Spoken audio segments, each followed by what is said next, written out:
Love it. No more should our rules. We pack the blanket down, fruit in a paper box, crisp chips, cold lemonade, sun on the picnic cloud. No hype, no extremes, just what feels right. Trust your body, babe, you do not have to fight. Fat-free food, that's the move. Best says choose what brings you through. Fat-free food, peace in view, no guilt today. Just me and you.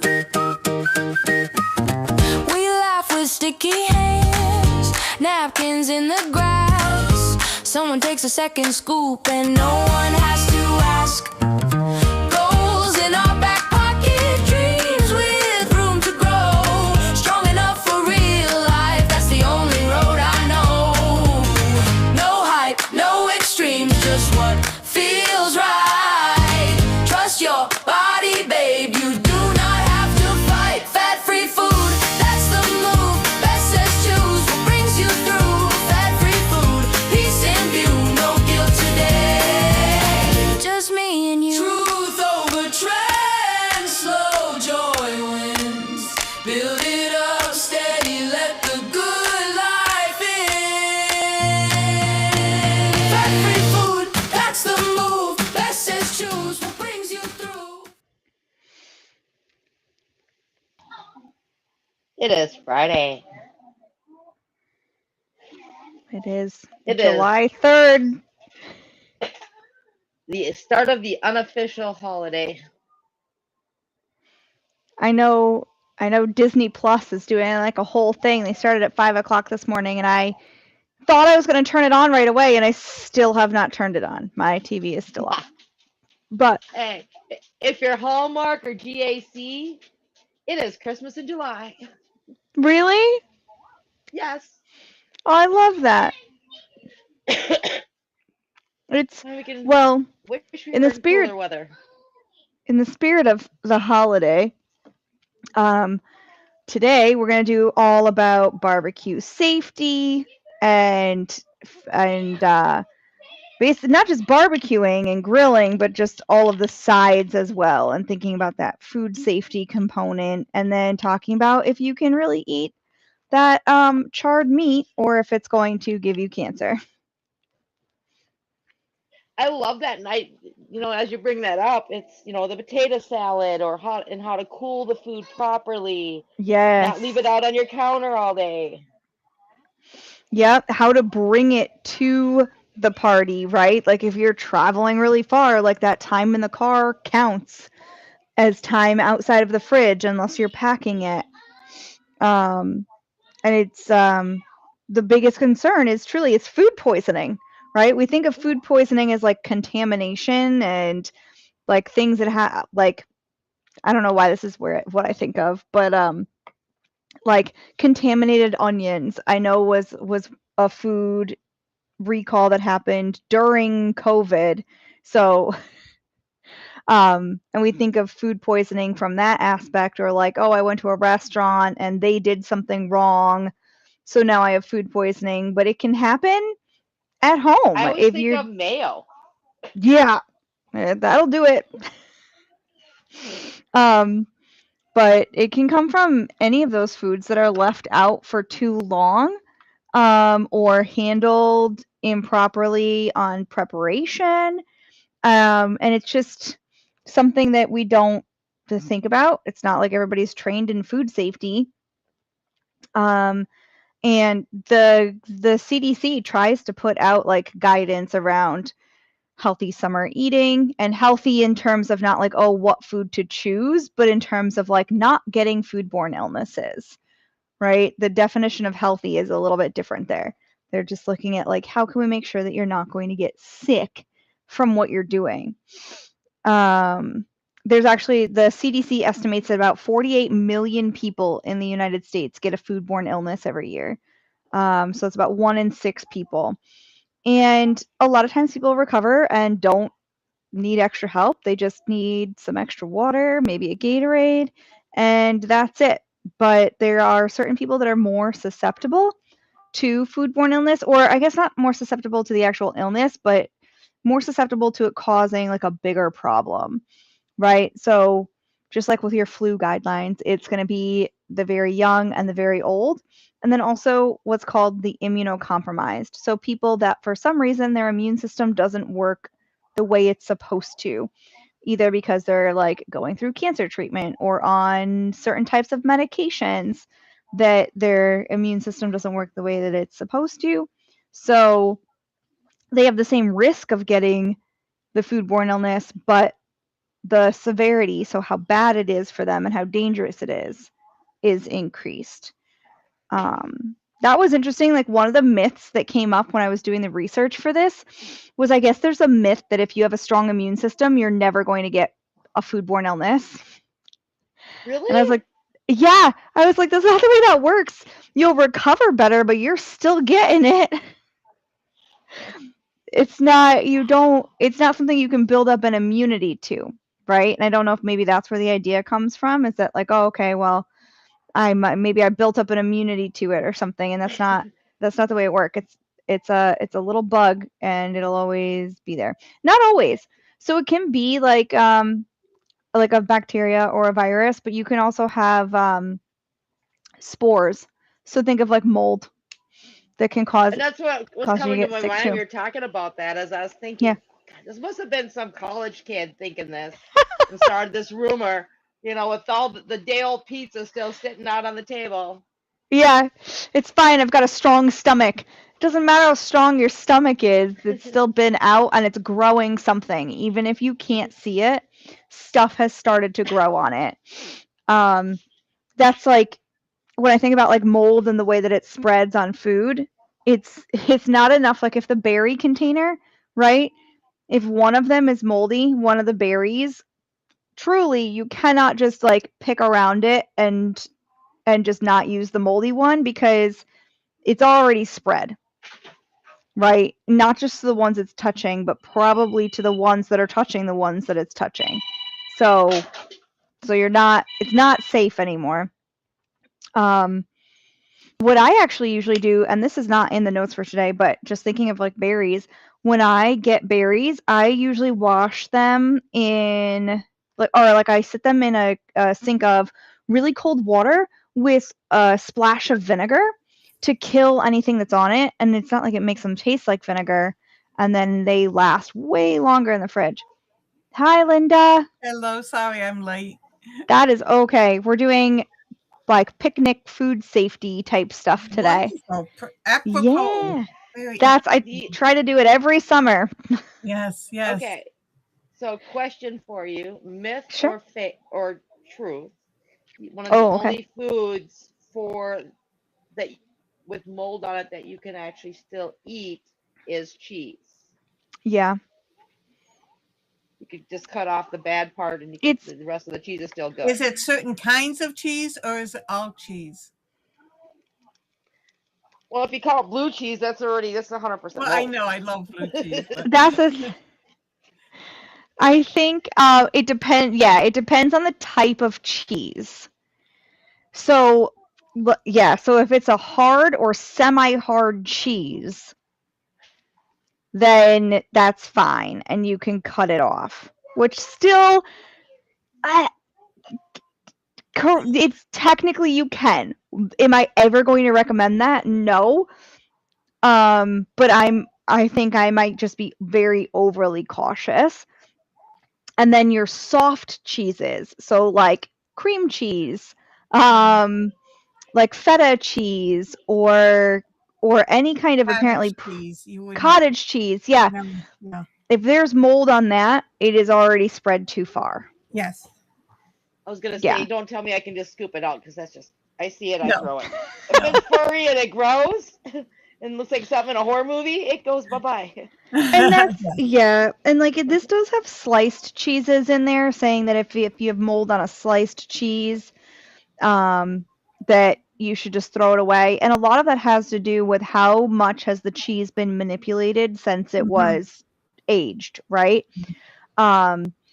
Because if you've just got a block of cheese and it has not been like heavily manipulated since aging, you're more likely to still have the interior of the cheese be good to go.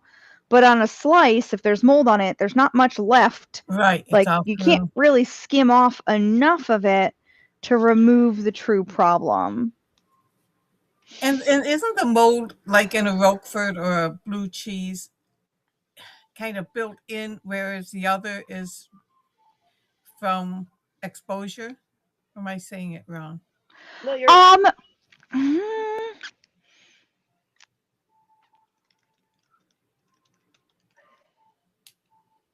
I don't. It's like so. It's very specific type of mold that grows in those cheeses, and I don't know how they figured out that it was okay to eat it. Yeah. In some dorm room. Well, I'm like, how did you figure this out? It's some crazy person. A wife gave it to a husband and said, "Here, try this."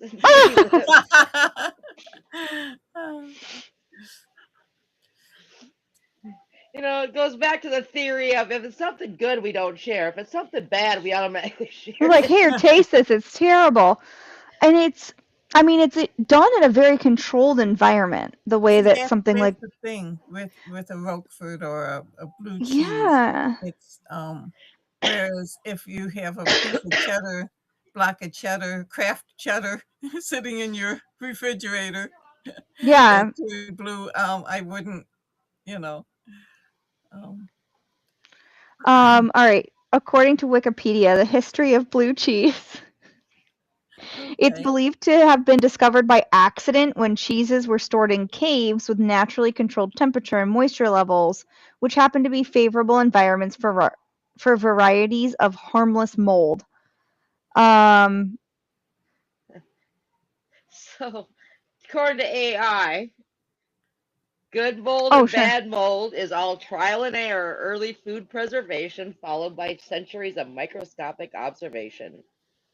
By the U.S. EPA. So here's the legend of how Roquefort came about. So Roquefort cheese, a type of blue cheese. This is the legend, okay? And as we go, you'll notice why. So was discovered when a young boy eating bread and ewe's milk cheese abandoned his meal in a nearby cave after seeing a beautiful girl in the distance. Oh my. When he returned months later, the mold had transformed his cheese into Roquefort. Yeah. And that goes along with all the other fairy tales, okay? Yeah.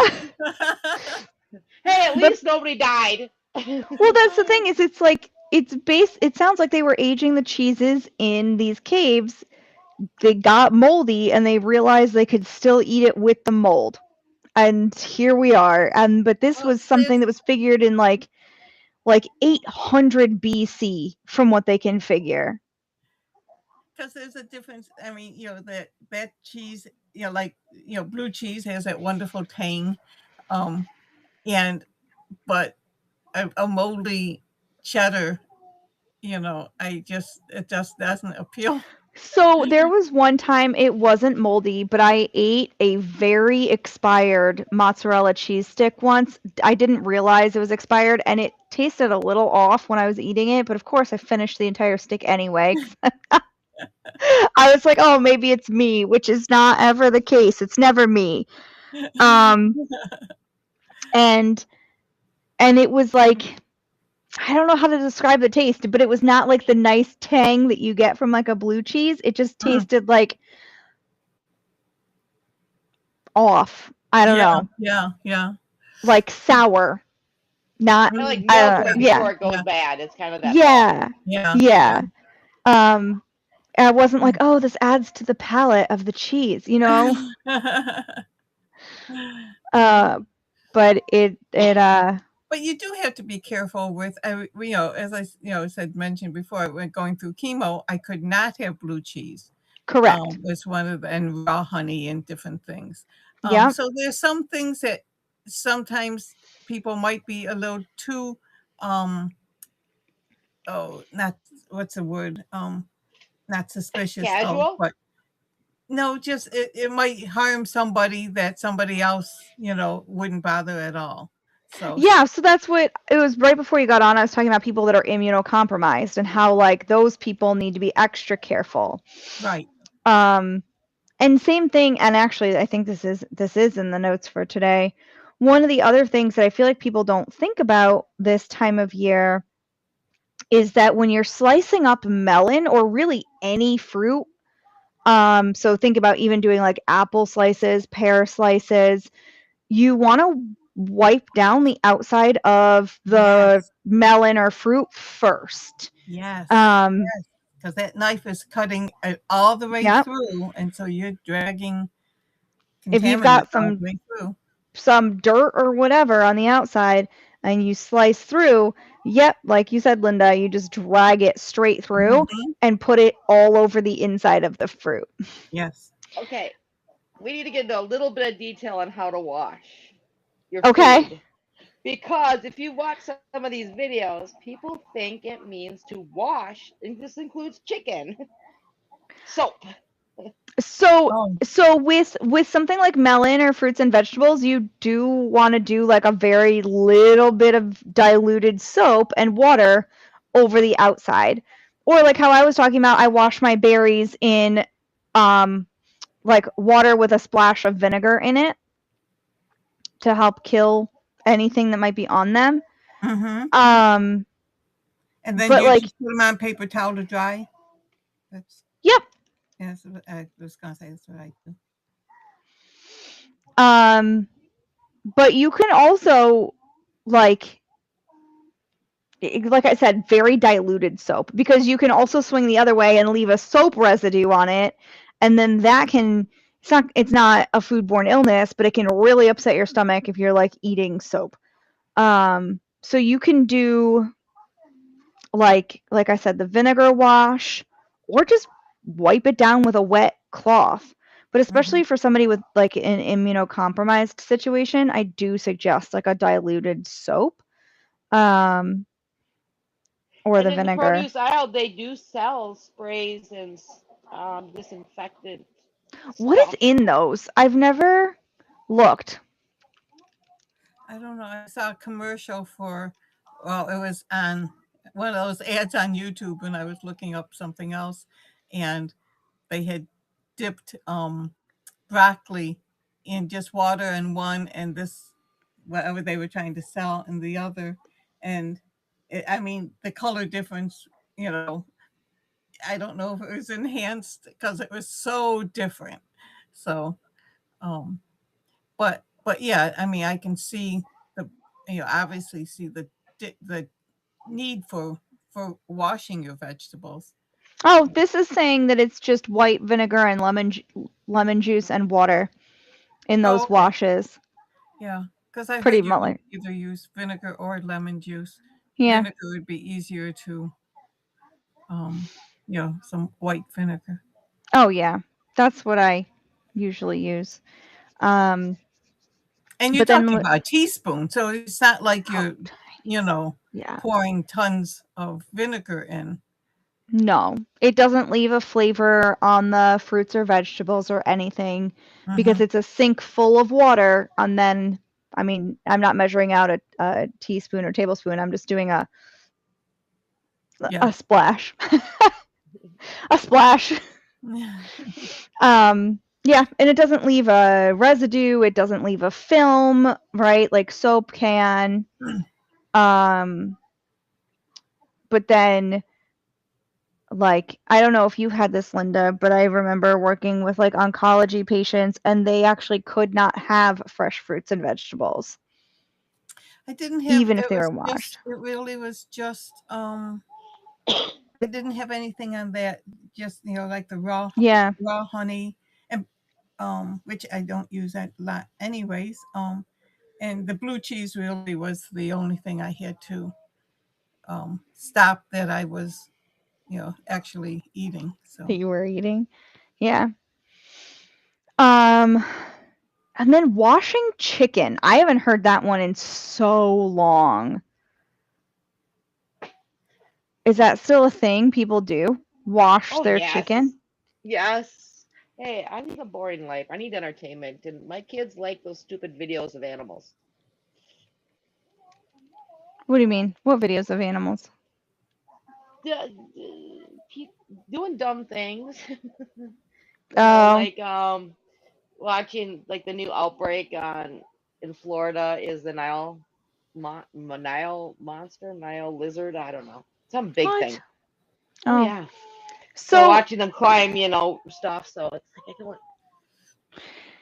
I can no, see rinsing and patting no, something dry if you're, but you don't even have to do that. yeah. From like a food safety perspective, then especially like if I've patted chicken dry, so like taken out of the package, patted it dry with a paper towel so that stuff sticks to it better, like the seasoning. And it crisps Um, better. yeah, but then like washing it off, you're then spreading chicken juice all over the inside of your sink and anywhere that it splashes while you're rinsing it. So you're actually like increasing the likelihood that you have now raw chicken juice around your kitchen.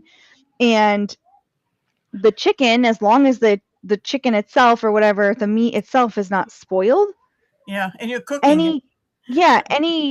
any potential contaminants on it are going to go away when you cook it. And if you're cooking it up to the proper temperatures, right? Which is Right. where meat thermometers come in and how to tell if food is done. And I grew up with like cutting it open to look at it, right? Of like, does it look done? Put a little slice in it.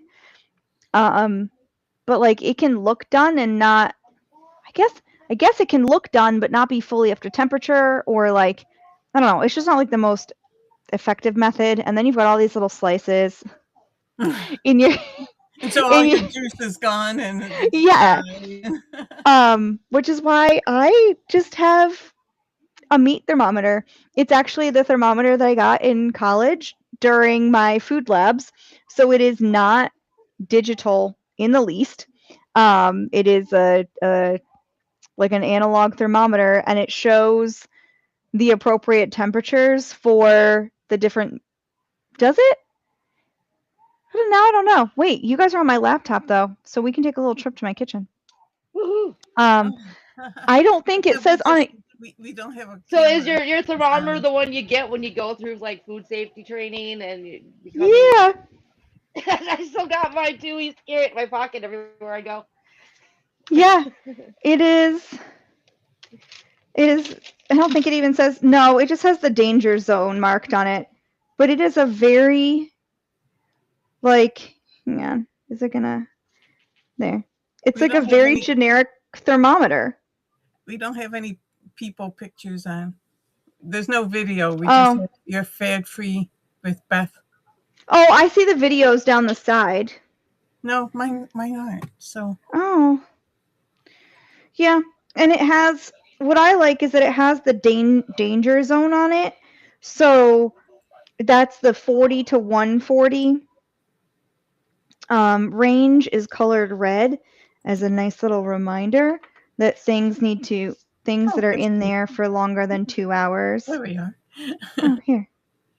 Okay. Yeah, that's like mine. Okay, mine is like super easy, and like part of the reason I like it is because sometimes I'm like, well, does it still work? Is it still at the right temperature? And it has like a manual adjustment that you can do. Yeah, so it's super average, normal thermometer. Like Sunday, I'm going to be doing chicken drumsticks besides and because they cook up nice and quick. So you can, and they make sure, but I do make sure that they're cooked all the way through. Yeah, but they're not that big, obviously. Yeah, that's. Yeah, and then yeah. All right, the meat, the thermometer. I'm looking at my notes. But it's, they sear up nicely, but you still have to always make sure that inside is done. Right. And I know, like with grilling, I feel like grilling is a little bit more of an art. Because you can get that outside done pretty quickly, and then the inside is not done. we do the chicken first, and we do it on a longer and lower and with a cover, so Yeah. it's and Yeah. sometimes even on the top rack as opposed to the direct flame, because Yeah. otherwise it it cooks on the outside and not on the inside. So yeah, we've done it a couple years in a row now. There's different pieces of grilling too, where there's, I mean, in the like food service industry, you would call like hazard control points, right? Of like different pieces of the process that are more likely to result in contamination by a foodborne illness. And it's things like the plate that you carry out the raw meat on, Do you not can't then put the exactly cooked meat on. There's exactly. such simple Trying ways to tell around that to that. your husband. Yes, I know. So like what do you do like two different plates, or how do you like get around that issue? I just bring it out on one, take that back in the kitchen with me, and then when it's time. The other thing too, I try not to have it on a plate. I try to get it either in a bowl, even hamburgers, because you don't want to flip and have after cooking something have it fall off the plate. Oh, that's a good idea. So when you're done, they all go in something that's got sides. Yes, yes. Oh, now I don't feel so bad. I'm not the only one that does that. Yeah, there's it, and then the other piece are things like marinades, right? So sometimes people will take the marinade that they've had raw meat sitting in, and then partway through cooking, pour it over the food. And it doesn't, then you're just like reintroducing anything that was potentially on the raw meat. Right, right. So there is a way around that though, because you can take the marinade, you can boil it, and then you can use it on the food as like something to make sure it stays moist during the grilling process. So for people that Or do what like I do and Oh, no. create a double batch of it. And so you Yep. have one for the raw meat and you have one in the jar. Yeah, that's what I've done for basting. Like we use one's popular around here, Chevetta's. It's a vinegar based. Sunday we're going to be using a red barbecue sauce and marinate that, but then also have it in a jar or a bowl or a cup for basting. That would be separate. Mhm. So Now, what about That's the with best way to do it. barbecuing? You're using a brush and it's not done and you're reintroducing. Should you be washing the brush? You should probably be washing the brush in between, because it's like touching all over the raw meat. that's a good point. Yeah. That's a good point.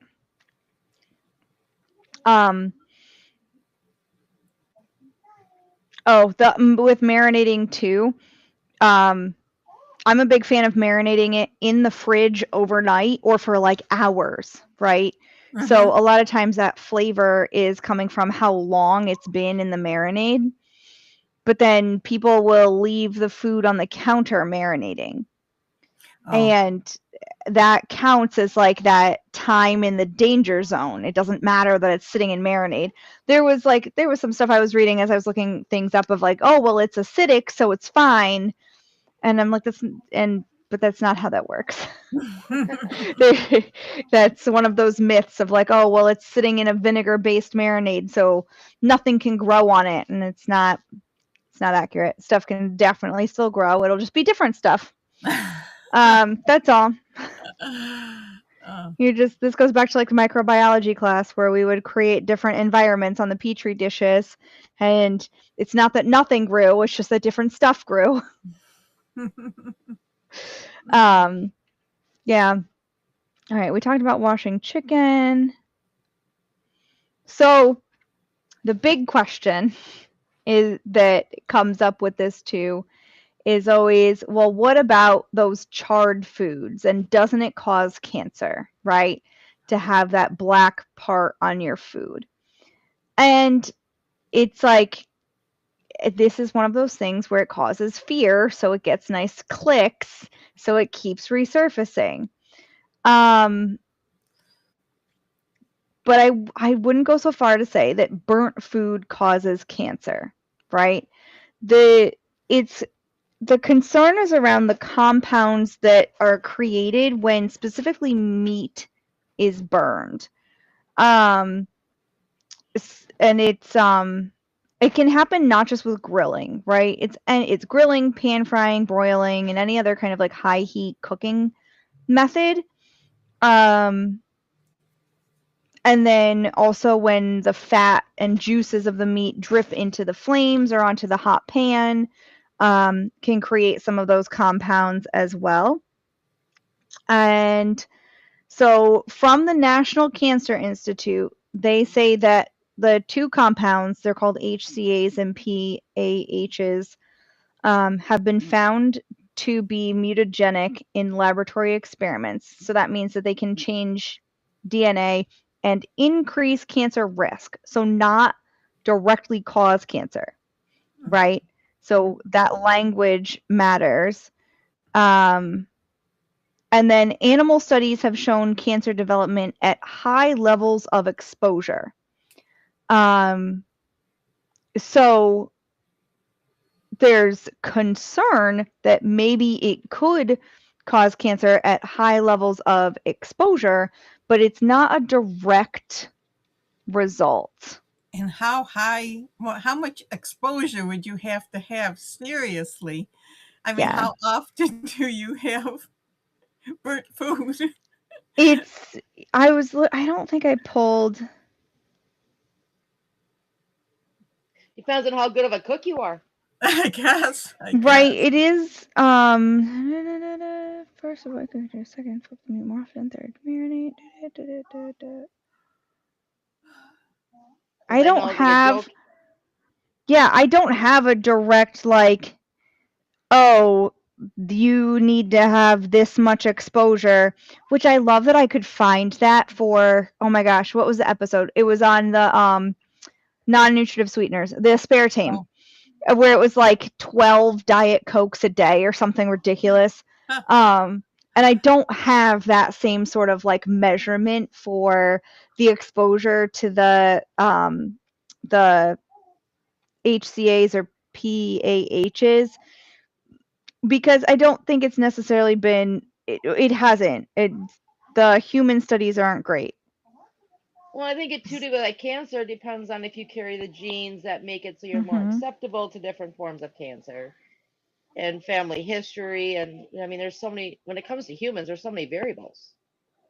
And you'd have to eat, like any of these, you'd have to eat nothing but that charred bit to increase the levels. I would imagine. I should, but I'm fine. I'm checking. I'm seeing if I can get us a distinct answer. We call it Zeus cooking at our house. What do you call it? Zeus My cooking? husband, yes, you're offering it to the Zeus and the gods. burnt I love it. Burnt offerings. Yes. So there isn't a great number like that, but the animal studies where it shows that it may increase risk, right? It does say that are at doses much higher than typical human dietary exposure. Yeah. And there's not like the occasional charred hot dog. It's not the char on the hot dog that's the true issue. That's the other piece of this. Like there's more to what you are eating rather than just is it charred. All right, now let me go back up. Yeah, I was really hoping, but there's not like a nice, like, easy comparison. like we got for the other one. So part of let me go back. It depends on what state you live in. I know that's what we were joking before, because some states are much more cautious. California, Oh, good. yeah. Now, question is, does it also adjust based on what like element of cooking you're using? Like for instance, a cast iron or gas or charcoal. You know, if you're out on the grill or on Or your the dreaded stove. propane that I'm using. So this, from what I was reading, it's more just the high heat cooking methods. Mhm. So anything that's going to give you that high heat cooking method, right? So pan frying, grilling, are both like very high heat cooking, and those can all produce that like char, that blackened area on the meat. Now I'm trying to go back up. This would have been easier if I hadn't done it on my phone for the notes today, but that's all right.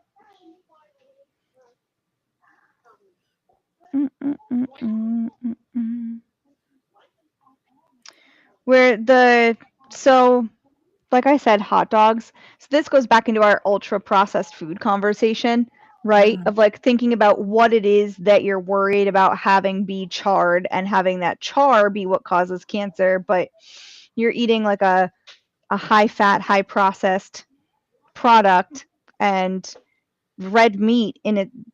So the processed food products are not necessarily great for your health. And then red meat has been linked to increased risk of colon cancer. So is it the fact that it's red meat, or is it the fact that it's charred? Like, yeah, there's a little bit of additional nuance there, right? Of like, why exactly is it a problem? But then it comes down to, is this what you're eating every day, right? Are you including other food choices? Or are you eating a burnt steak every single day? In which case, really, one of the other main concerns then becomes like, Your you have, cholesterol. yeah, your cholesterol, you have no variety in your diet. Like, where is the fiber? Where are the additional vitamins that you cannot find in a steak? Right. So there's far more to it. So if you've got a little bit of burnt on the chicken, like that is not going to be somebody's undoing by any stretch. And that's where, right, like I said, it comes down to that fear-based component. And Yeah. so it gets continued conversation and clicks because there's that fear association. And so we look into it to try to learn more. Yeah.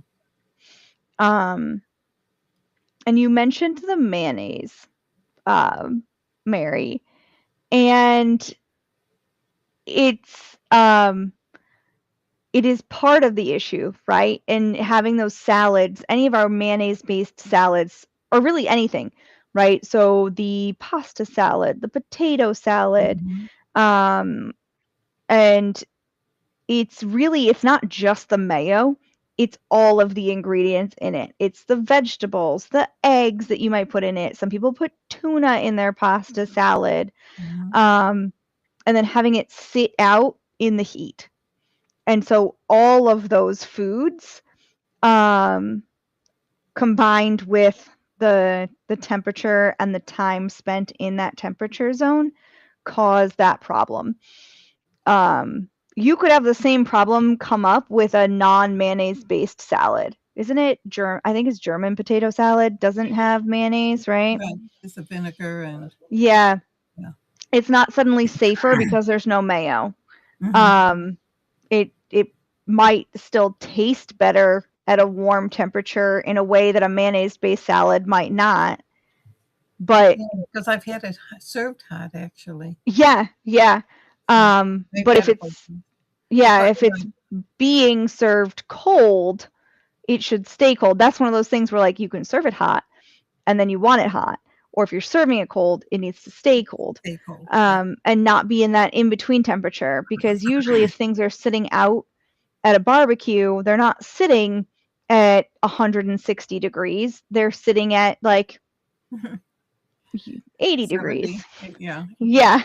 We So have it's not as, a it's an inflatable boat like yeah. take up the whole table full of ice, and that's with the Mhm. salads. The other thing I do is you never fill the whole bowl. I'd rather run back into the house, refill it, than Mhm. put everything out at the same time. um, Yeah. and so nothing sits, because our party's from 2 to 7 tomorrow, Yeah. or Sunday. And it's not, yeah. So like you were saying, like doing where you put out part of it and refill, right? I love that inflatable thing. That's great that you fill with ice. Even if you don't have that, somebody could just get a larger bowl, fill it with ice, and then sit that one inside of it. Makes Yeah. a huge difference in Yeah. how long it stays cold. And then like stir it every once in a while so that like the cold stuff from the edges comes into the center, you know, That's a good point. Yeah. and keep it as fresh and cold as possible. And if you really wanted to get into it, you could like actually take that thermometer and test it Mm. every 2 hours. Yeah. But that is not typical. People don't usually do that. Usually just putting it on ice is enough. And then you reduce your risk of any sort of foodborne illness. And that's part of, I started to talk about it at the very beginning, that time in transporting the food counts too, right? So if you're going to like a potluck picnic, but it's like 3 hours away, like if I was to go to a potluck picnic at my grandma's, it's 3 hours. So I would have that food in the car with me. I would need it to stay cold or hot, depending on where it was in its life cycle, right? Right. So say like I was bringing the marinated chicken, I would need to have it still packed on ice in a cooler to stay cold, and then cook it when we got there. Right. Or if for some reason I was bringing it fully hot, I would need a way to keep it hot on the trip, which is a little harder. They make insulated bags, and those can help. And now that I'm saying that out loud, I'm pretty sure that Crock-Pot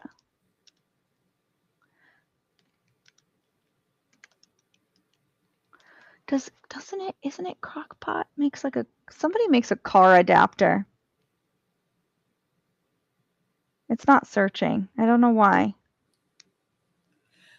I know my Why isn't it brother-in-law going? and sister-in-law, they have a portable refrigerated one thing when they travel because of her medication, but they also have, and it hooks into one of the outlets in their car, and so which I always thought, it's like the only person I ever knew that carried a little refrigerator with them. Yeah. But it's because of her medication, so they had to do that, but they can use it for transporting other things too. Yeah. So that would keep it cold. I have a Pyrex dish with a whole bag around it that fits into the Pyrex, and it has a sliding, and you could put an ice pack in it, but it also has one that you can put in the microwave and heat it. And I honestly have never used that part of it. I've used the ice pack. Yeah, I just looked up food warmers for travel, and there's like these heated lunch boxes, basically. This is big. Yeah, oh yeah, it's like an enormous thing. I think it looks like a casserole dish that they're dropping into this. But then there are adapters for like slow cookers and crock pots to plug into the car. That's cool. Yeah, which I thought I remembered something like that existing. And if you're living in your car, you'd have it set. Listen, yeah, I guess that's true too, right? It would make car living a little bit easier. But RVs and things like that, think of that. So. Well, a lot of truckers have stuff like that. You go to truck stops, you can that see. Would make sense. Yeah. It's like the cookbook of how to cook from your car with your car and like putting I've things on, seen. wrapping it in aluminum foil and put it on your engine and going for a Is there drive across. seriously a cookbook of that? Oh, there's Yes. videos about that and everything. I've never tried it myself, obviously, but I've seen it on like I've seen it, but I've it's like a never. joke, but not realizing that. Yeah. So. Yeah, I actually own the cookbook. I've Oh. never tried it, but I got it just because I thought it was kind of cool. You Kinda did? cute. I wonder. I mean, I guess it would work if it gets up to temperature for the right amount of time. Why not? I guess. It's funny you talk about keeping everything cold. When people say, "Well, what can I bring?" If they don't want to make something, we always say ice. Just bring ice, because Yeah. we always need ice. Especially if you've got that big tub, like the inflatable thing for the it food. makes a lot of ice, and I serve iced tea and lemonade, and I have a big container. I bought the small bottles of water, and that I'll just stick in ice and a big tub of ice, so people can just grab a bottle of water. Sure. But man, you go through it, it's just been so beautifully warm. I'm so comfortable inside the house, and then we just ran over to the store. Oof. And you forget how hot it is outside because I'm inside. Oh, I don't forget. It's like, so I'm actually, this is obviously a fake background. My curtains are right behind me to the outside, and it's actually not that bad on this side of the house, but on the other side of the room, you can feel the heat between the curtain and the window Oh, because it's that hot. So even with all of my awnings out and I've got blackout curtains to keep the heat out and then also the cold out during the winter, but like you can feel it. we only have Crazy. a window air conditioner, one in the bedroom and one in the dining room, and it's quite comfortable. It's not Yeah. cold by any means, but it's comfortable. Yeah, that's what I've got 2 units running right now, and I haven't been back upstairs, but upstairs was at 75 this morning and downstairs was at 71. So I'm not like, it's not a refrigerator by any means, but it's comfortable. That's how this is. Yeah. So what other food things should we obviously? That is the biggest thing with food safety. Fresh fruit, because I just bought a bunch of strawberries and raspberries and blueberries. And Yeah. I was going to just make a whole bowl of just with us, and then put a scoop in, and people can just fill a cup with whatever. So technically, you don't have to keep them cold. It's not cut. It's not prepared. It's not. Yeah. But they taste better cold. Yeah. But if you were to like serve them with like whipped cream or something, like that piece needs to be cold. Yeah. Well, the whipped cream, because I just have the can, and they can just put in whatever they want. So. Oh yeah, Linda's got a great setup when she does her little outdoor stuff. That's awesome. So we're still planning to come up for 9/11. Are you planning to come up, down? I don't know. Compared to Buffalo, where you're at. Yeah, so you can bring your crew and drive, take a throughway over back in next September. You maybe. I gotta look. I have to look. That might work. Yeah. So I'm like, I need to make it through the summer. I know. Ask me in August. I think August, so far, I don't have anything on the calendar for August. I know that will change. But so we have to Saturday, next Saturday be in Canada, Saturday and Sunday, and then Tuesday we leave for the Thousand Islands, and then we're back.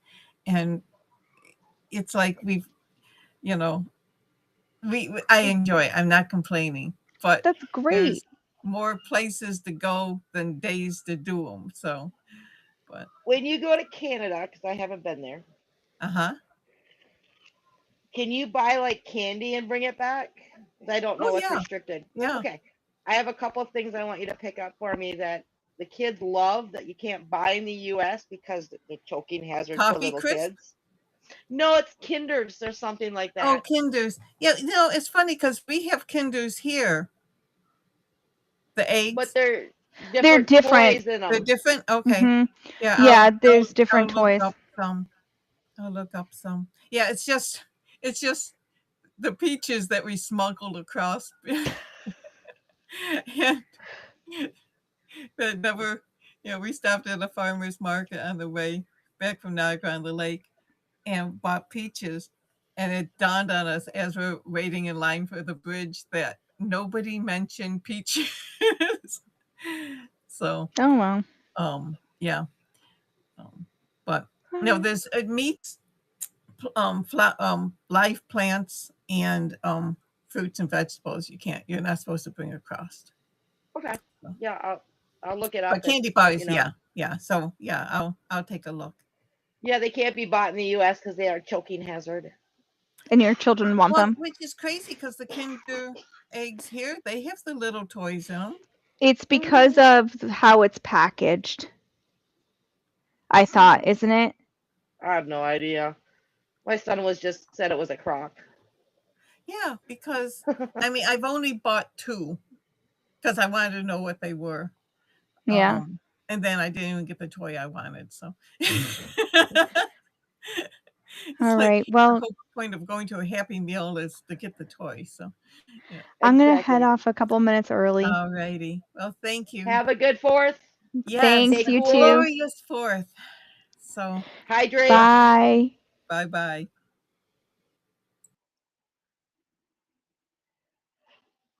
That part's done.